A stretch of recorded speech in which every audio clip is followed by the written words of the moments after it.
Mangwanani Malelepo Vukenjani Klas Vanave Africa. Welcome to Africa Good Morning, the news and current affairs show bringing you everything you need to know happening on the African continent and beyond. Shipura, how are you, Glenn?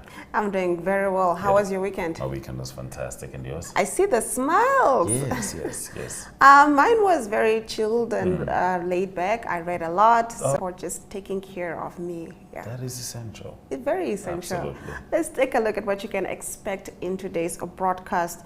UN warns violence in Sudan. Doomsday cult found guilty. We'll also be crossing over to Ari Hohad in Cape Town, who'll be filling us in on the latest sporting news. Do stay tuned for these and more news on Africa Good Morning.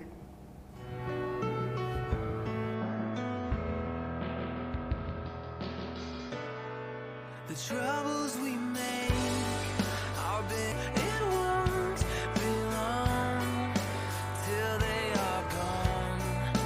Just find a way to hold on. Cheer up, we're almost alive. Wipe the tear from your eye. It's alright. Don't give up. The end is in sight. There's more than this life.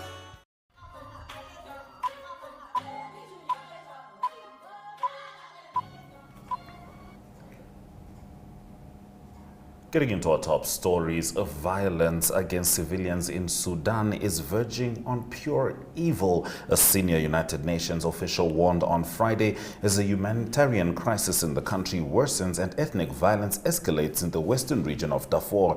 A war erupted on April 15 between the Sudanese army and paramilitary rapid support forces after weeks of rising tension between the two sides over a plan to integrate forces as part of a transition from military rule to civilian democracy. Now we continue to receive unrelenting and appalling reports of sexual and gender-based violence and forced disappearance, arbitrary detentions and grave violations of human children's rights. Clementine Kweta Salami, the top UN aid official in Sudan, told reporters. Now Kweta Salami said some 25 million people, more than half of the population, needs humanitarian help and protection, and more than 6 million have fled their homes and are displaced inside Sudan or in neighboring countries. In our next story, a Ugandan military court has found two officers guilty of cowardice as Islamist fighters stormed an African Union base in Somalia in May. Now, Majors Sadok Abor and John Aloka ran away after they came under attack by Al-Shabaab in Bolo Marer, south of the capital, Mogadishu. At least 50 Ugandan soldiers were killed, officials say. Uganda is part of the African Union force helping Somalia's government fight Al-Shabaab, an Al-Qaeda affiliate.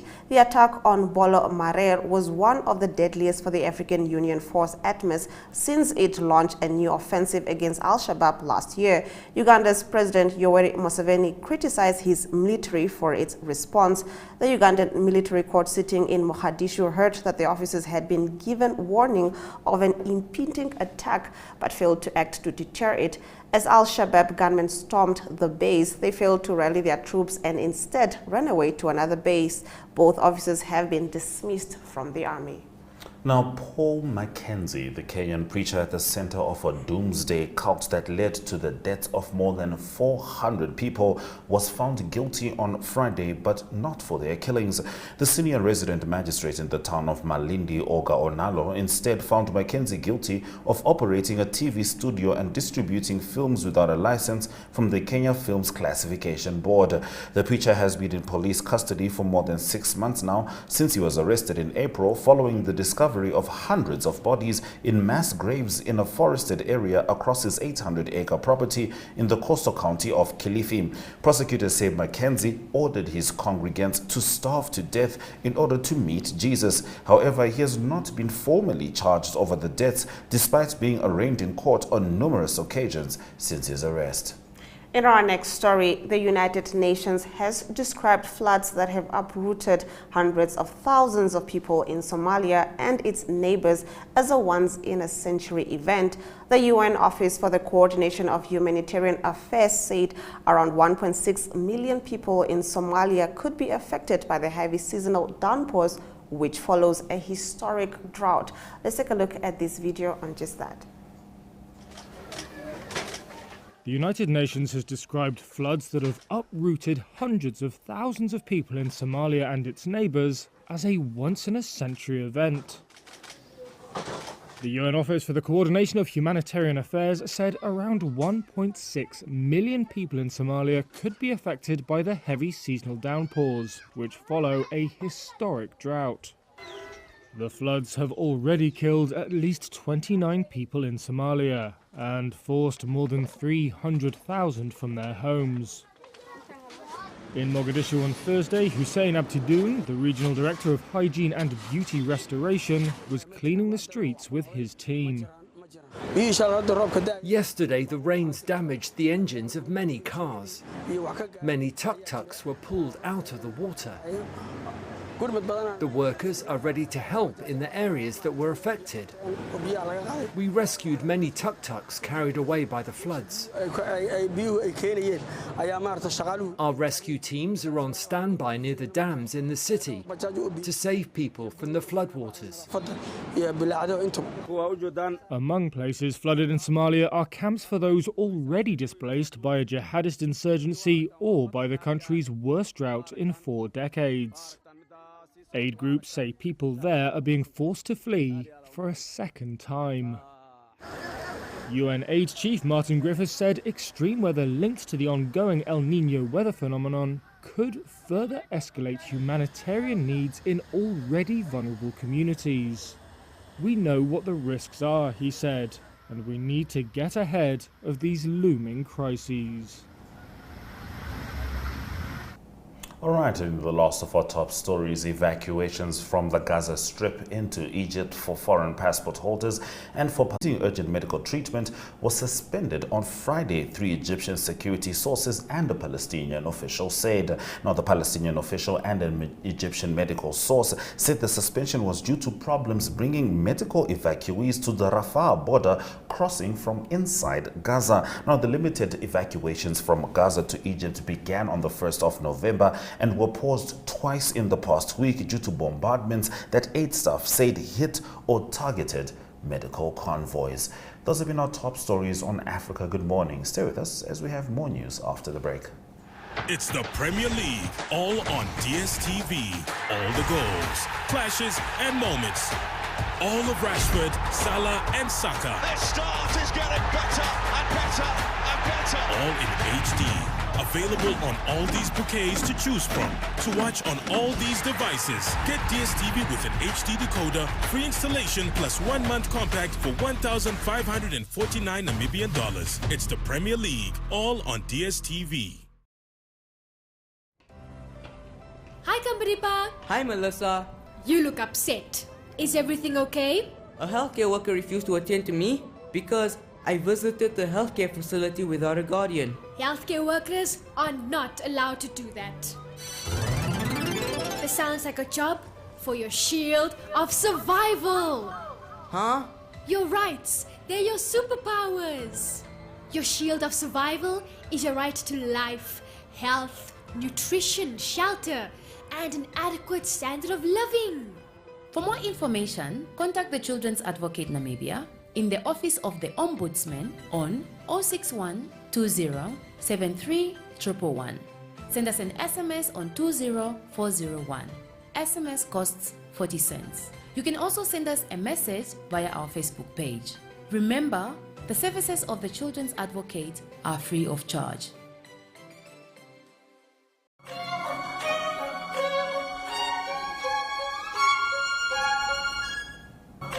All right, now Mr. Doyle from Reuters brings us the latest business stories stemming from sub-Saharan Africa. Stay with Africa Good Morning.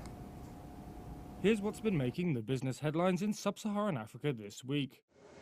The South African unit of US carmaker Ford said on Wednesday that it will invest $281 million to produce a hybrid vehicle in the country. 3/4 of cars produced by South Africa's auto industry are exported, mostly to European countries. But with the UK and Europe banning the sale of new petrol cars from 2035, automakers including Ford are urging South Africa's government to move fast on a plan to transition to electric vehicles. Malawi hiked fuel and electricity prices from Friday after the central bank devalued the local currency by about 30%, the country's energy regulator has said. The kwacha was devalued in a bid to prop up dwindling foreign currency reserves. Uganda has made good progress in talks with the World Bank, which halted new funding over the country's anti-gay law. Central Bank Deputy Governor Michael Atingi-Ego told the Reuters Next conference in New York. The government is trying to put in place measures to address those World Bank concerns.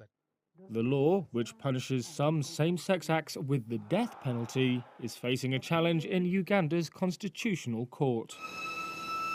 Zambia's government has sealed an agreement with Vedanta Resources that restores the Indian company's ownership of Konkola copper mines, ending a protracted ownership battle that had stifled investment. The state, which owns about 20% of KCM, seized the copper assets in 2019, prompting Vedanta to mount numerous legal challenges. The government said in September that Vedanta would be allowed to resume control after it pledged to invest about $1.2 billion at the operations. And finally, Namibia began construction of Africa's first decarbonised iron plant on Monday, the country's investment promotion board said. The Oshivela project, to be powered exclusively by green hydrogen, is backed by the German government and aims to generate 15,000 metric tons of iron per year with no carbon emissions. And we're going to be talking a little more about the business side of things as we swing over to economic news about the latest developments in a gold mine in Namibia. But prior to that, it's been very hot, hasn't it? I thought we were going to get some It showers felt over like the weekend. I smelled some petrichor last night. Yes, I was told it's going to rain over the weekend, fingers but crossed. I didn't check the weather predictions, that's why. There's still a full week to go. Let's check out the predictions.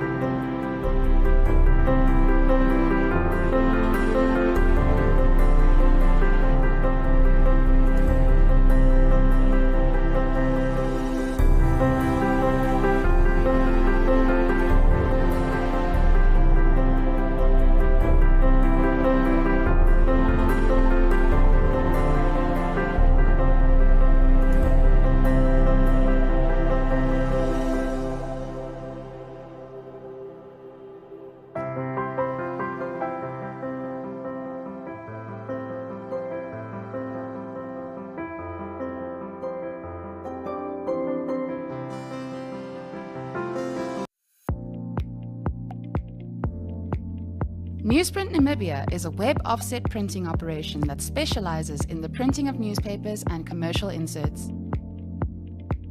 We are the leaders in our industry with the highest quality print work and the shortest turnaround time from computer to print and delivery anywhere in the country daily. Newsprint was established mainly as a newspaper print company, but had to diversify its business to do commercial printing as required in the market.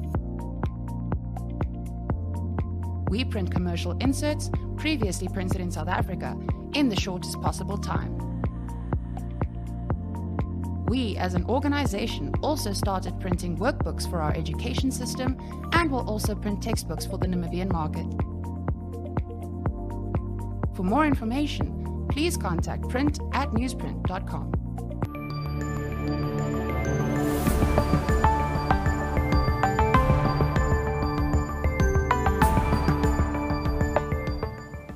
All right, let's get into the economic news, starting with gold. B2 Gold Corp's Oshikoto mine in Namibia generated revenue of nearly $87.96 million, about 1.6 billion Namibian dollars in the 3 months ended September, up 61% from the same quarter last year. Now, the Oshikoto mine in Namibia, in which the company holds a 90% interest, performed well during the third quarter of 2023, producing 44,940 ounces of gold, mainly due to the improved processed grade as a result of high-grade ore mined from the Wolfshag underground mine. Now, in the third quarter of 2023, the mill's feed grade stood at 1.66 grams per ton, with a mill throughput of 0.86 million tons and a gold recovery rate averaging 98.4%. Now, the Wolfshag underground mine maintained a consistent production rate throughout the third quarter of 2023, averaging over 1,259 tons per day at an average grade of 5.55 G/T.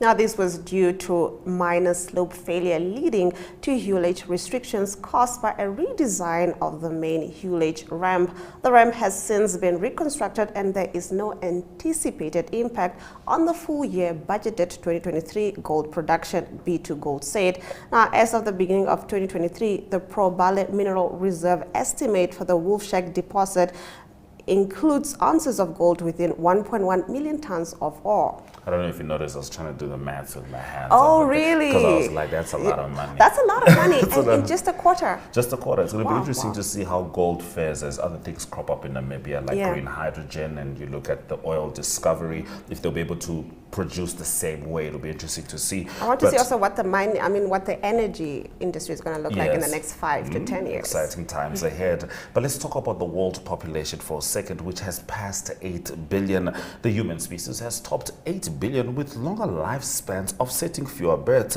But world population growth continues on a long-term trend of slowing down, the U.S. Census Bureau said on Thursday. The Bureau estimates that the global population exceeded the threshold on September 26, a precise date the agency said to take with a grain of salt. The United Nations estimated the number was past 10 months earlier, having declared November 22, 2022 the day of 8 billion. Now, the discrepancy is due to countries counting people differently or not at all. Many lack systems to record births and deaths. Some of the most populous countries, such as India and Nigeria, haven't conducted censuses in over a decade, according to the Bureau. Fortunately, here in Namibia, the census was certainly conducted very thoroughly. Yes, Very thoroughly. and I can't wait to see the results. Yes, obviously, it means a lot for us to be able to project how we make decisions as a population heading into the future. Stay with Africa Good Morning. When we return, it's Ari Hochad with some good news in sport.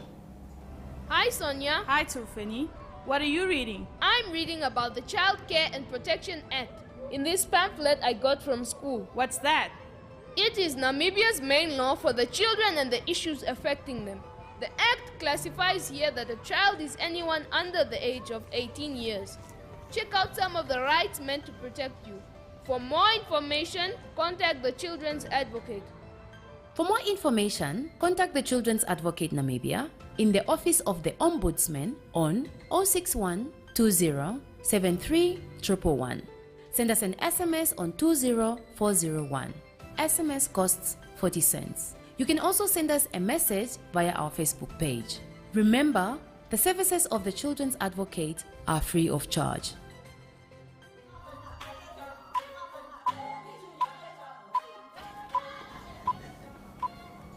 Okay, so Arsenal got the job done against Burnley 3-1. That's what we love to see.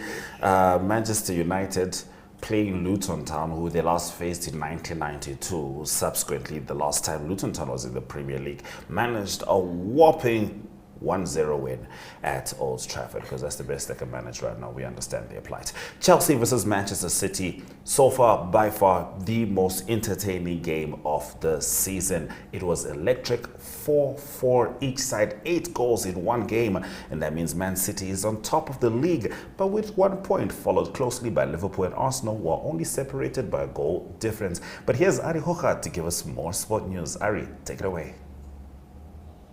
Yes, very good morning, Ashwin. Yes, exciting football it was, especially that last one for all. It was now it's a bit congested at the top. Big game coming up on the 25th of November. They take a break now, the English Premier League, for a week, international duties, and then it will be Liverpool that play against Manchester City. That's 25 November. Big one coming up later. But I'll get to the football now. Let's go to cricket first. It's a World Cup again. Still, rugby is done. Cricket is still going. That's all the captains. Time for semi-finals on Thursday and on Wednesday.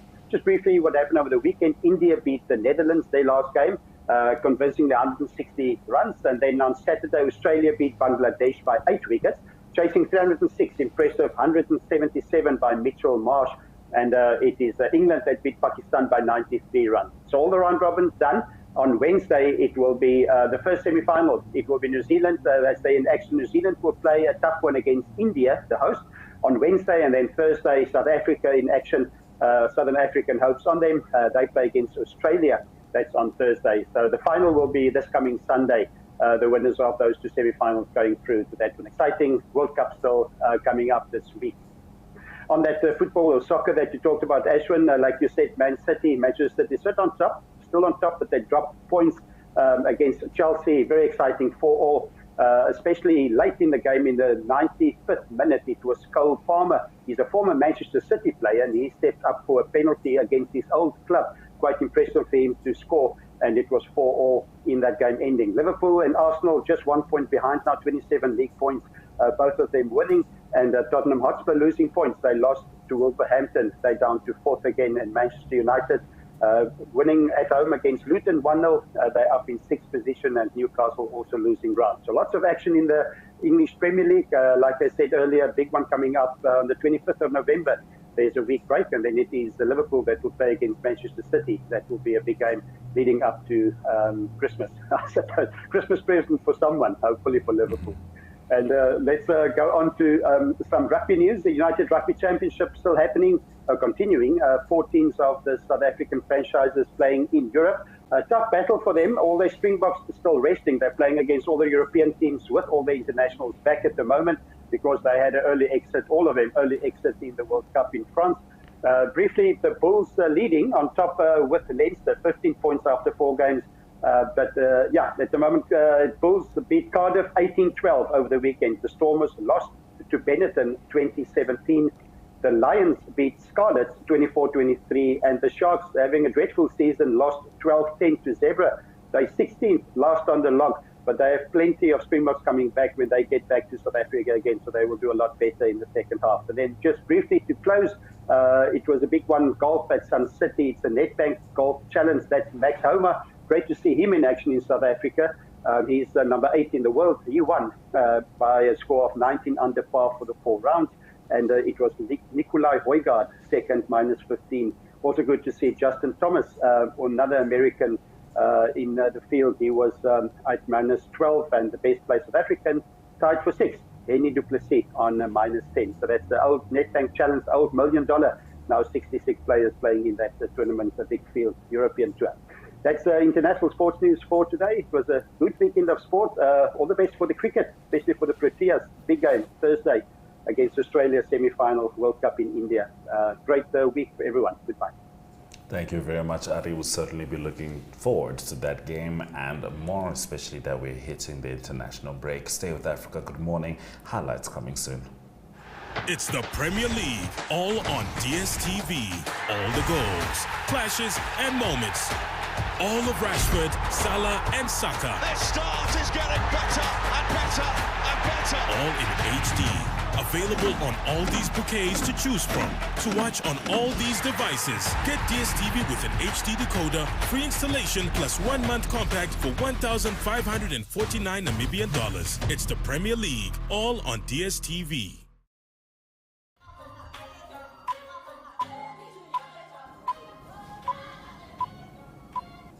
Thank you for staying with Africa. Good morning. Let's get into this morning's highlights. UN warns violence in Sudan is verging on pure evil. Ugandan army officers sacked for cowardice in attack on Somalia's Bulomare Atmis base. And Kenyan preacher at center of deadly doomsday cult found guilty. And with that, we've come to the end of our show. Thank you for joining us on this lovely